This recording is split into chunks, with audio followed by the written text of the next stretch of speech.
Dans cette capsule, on parle des coûts reliés à l'achat d'une propriété.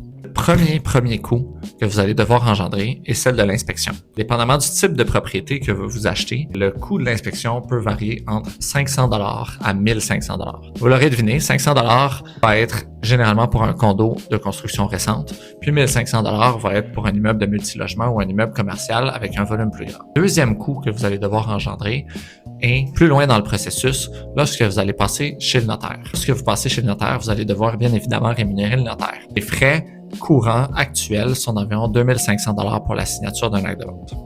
À ces frais s'ajouteront les taxes municipales, taxes scolaires, les frais de condo, les frais d'assurance potentiellement, sont tous des frais qu'un propriétaire engendre sur une longue période de temps. Lorsque vous achetez la propriété, vous devez rembourser le vendeur pour le prorata de la période qu'il va avoir payé d'avance. Dépendamment du type de propriété que vous achetez, ces coûts peuvent varier de quelques centaines de dollars à quelques milliers de dollars, donc c'est important d'avoir un certain coussin pour pallier à ces montants qu'on peut difficilement prévoir. Vous devriez potentiellement avoir à payer chez le notaire les taxes, donc TPS, TVQ, sur l'assurance de prêt hypothécaire si vous en avez pris une. On parle d'un financement à ce moment-là qui est plus de 80% de la valeur et donc assuré avec la SCHL ou avec Genworth.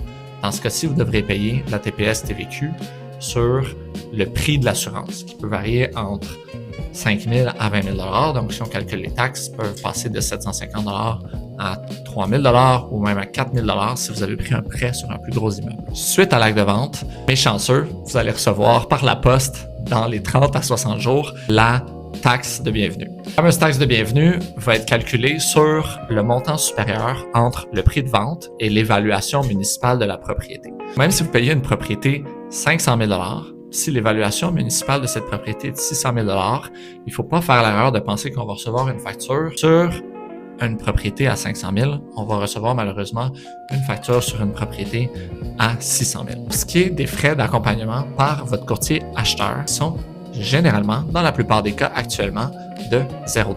Malgré le fait que vous avez signé un contrat de courtage avec votre courtier acheteur et que ce contrat de courtage prévoit une rétribution, le courtier de l'acheteur a l'obligation de collecter la rétribution qui lui est offerte par le courtier du vendeur dans le cadre de la transaction. Dans la plupart des cas actuellement, ces deux montants sont les mêmes et donc s'annulent. Éventualité où est-ce que ces deux montants ne sont pas égales, vous pourriez potentiellement avoir à payer la différence. Actuellement, généralement, ces frais varient de 0,5 à 1% de la valeur de vente, mais c'est des scénarios qui sont plutôt rares. Vous devriez avoir été averti par votre courtier bien avant d'avoir une offre acceptée, que ça serait le cas si jamais vous devriez encourir ces frais.